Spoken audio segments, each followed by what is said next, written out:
నేడు ఢిల్లీకి చంద్రబాబు పవన్. సో ఏదైనప్పటికీ కూడా ఎన్డీఏ కూటమిలో అటు చంద్రబాబు పవన్ కళ్యాణ్ టీడీపీ జనసేన పార్టీలు రెండు పార్టీలు కూడా చాలా అంటే చాలా బలంగా ఉన్నాయి. అంటే ఎన్డీఏ కూటమిలో ఎన్నో పార్టీలు ఉన్నాయి. ఎన్నో పార్టీలు ఉన్నప్పటికీ కూడా అందులో ముఖ్యంగా ప్రధానంగా దేశం మొత్తం కూడా వినిపించే పేర్లు టీడీపీ, అదేవిధంగా జనసేన, పవన్ కళ్యాణ్, అదేవిధంగా చంద్రబాబు నాయుడు గారు. వీరు పేర్లు ఈ రెండు పార్టీలే మనకు బలంగా వినిపిస్తున్నాయి ఎన్డీఏ కూటమిలో. అంటే ప్రధాని మోడీ సైతం వీరిద్దరికే ఎక్కువగా మనకు ప్రాధాన్యత ఇస్తూ ఉన్నారు. సో ఈరోజు ఢిల్లీకి చంద్రబాబు పవన్ అయితే వెళ్తూ ఉన్నారు. CM Chandrababu, deputy CM Pawan Kalyan మంగళవారం ఢిల్లీ వెళ్ళనున్నారు. బుధవారం ఢిల్లీలో ఎన్డీఏ పాలిత రాష్ట్రాల సీఎంలు, డిప్యూటీ సీఎంల సమావేశం కేంద్ర ప్రభుత్వానికి 2 ఏళ్లు పూర్తవుతున్న నేపథ్యంలో నిర్వహిస్తున్నారట. ఏదైతే వాళ్ళు అధికారంలోకి వచ్చి 2 ఏళ్లు కావస్తున్న ఈ నేపథ్యంలో వారు ఈరోజు అక్కడికి వెళ్తూ ఉన్నారు. ఈ సమావేశంలో సీఎం, డిప్యూటీ సీఎం పాల్గొంటారట. త్వరలో జరగబోయేటువంటి కేంద్ర కేబినెట్ వ్యవస్థీకరణపై సమావేశంలో అంటే 2 సంవత్సరాలు కావస్తున్న అధికారం చేపట్టి దాంతో పాటుగా కేంద్ర క్యాబినెట్లో కూడా కొన్ని మార్పులు చేస్తున్నాయి. ఆ విషయం కూడా చర్చ జరిపే అవకాశం ఉందట. సో వీరిద్దరు నిర్ణయాలు తీసుకునే అవకాశం ఉంది. అంటే ఏదైతే ఇప్పుడు కేంద్ర క్యాబినెట్లో మార్పులు ఉన్నాయి కదా, ఆ మార్పులు చేసినటువంటి విషయంలో పవన్ అదేవిధంగా చంద్రబాబు ఇద్దరు కూడా ఒక కీలక పాత్ర పోషించబోతున్నారు అనేది మనకి ఇక్కడ క్లియర్ కట్గా అర్థమైపోతుంది. నరేంద్ర మోడీ చంద్రబాబుకి, పవన్ కళ్యాణ్కి ఇస్తున్న ప్రాధాన్యత అంతా ఇంత కాదు. దేశంలో మరి ఏ నాయకులు కూడా ఇవ్వట్లేదు ఇంత ప్రాధాన్యత. కేవలం పవన్ కళ్యాణ్కి, చంద్రబాబుకి ఇద్దరు కూడా ఇస్తారు. మొన్న కూడా హైదరాబాద్లో, తెలంగాణలో పెరేడ్ గ్రౌండ్స్లో మోడీ మీటింగ్ జరిగితే కూడా ఆయనే హైదరాబాద్కు వచ్చి తెలంగాణలో పవన్ కళ్యాణ్ ఇంటికి వెళ్ళి ఆయన మొన్న సర్జరీ అయింది కదా, ఆయన ఇంటికి వెళ్ళి మరి ప్రధాని పరామర్శించిండు. దాని తర్వాత చంద్రబాబు ఇంటికి వెళ్ళి మోడీ కొన్ని విషయాలపైన మాట్లాడడం జరిగింది. ఇది రాజకీయాల్లో అప్పట్లో చాలా చర్చగా మారింది. అంటే తెలంగాణలో వాళ్ళ ఇంటికి వెళ్ళి మోడీ ఎందుకు మాట్లాడిండు, ఏదైనా రాజకీయ వ్యూహం ఉందని చెప్పేసి చెప్పడం జరిగింది.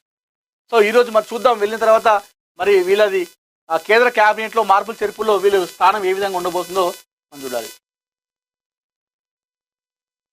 భావోద్వేగానికి గురైన రామ్ చరణ్. సో నిన్న థ్యాంక్ యూ ప్రెస్ మీట్ జరిగింది. ఏదైతే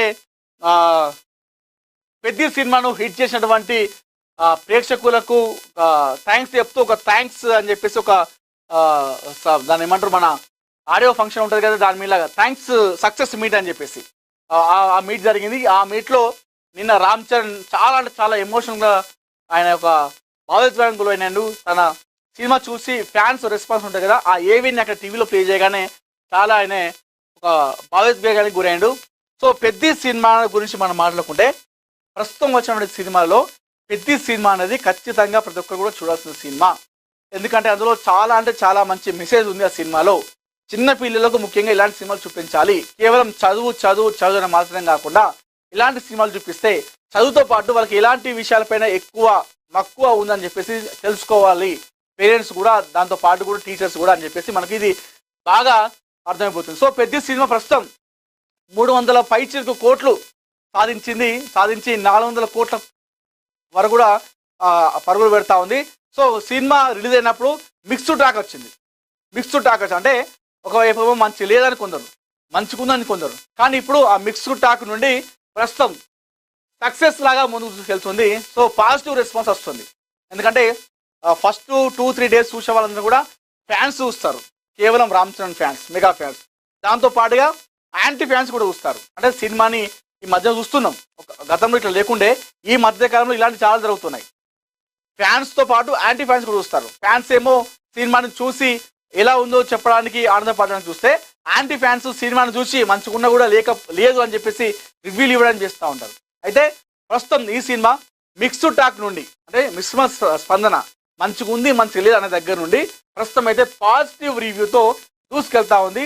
చిన్న నుండి పెద్ద వరకు కూడా సినిమాను చాలా మంది చూస్తూ ఉన్నారు. ఇది మంచి ఒక గ్రామీణ నేపథ్యం ఉన్నటువంటి మంచి కథ కాబట్టి సినిమా చాలా సక్సెస్ అని చెప్పుకోవాలి. సో ఇది ఈరోజు ఏఎన్ఎన్ మార్నింగ్ న్యూస్. మరిన్ని ఇంట్రెస్టింగ్ అప్డేట్ కోసం చూస్తున్నామండి ఏఎన్ఎన్ తెలుగు.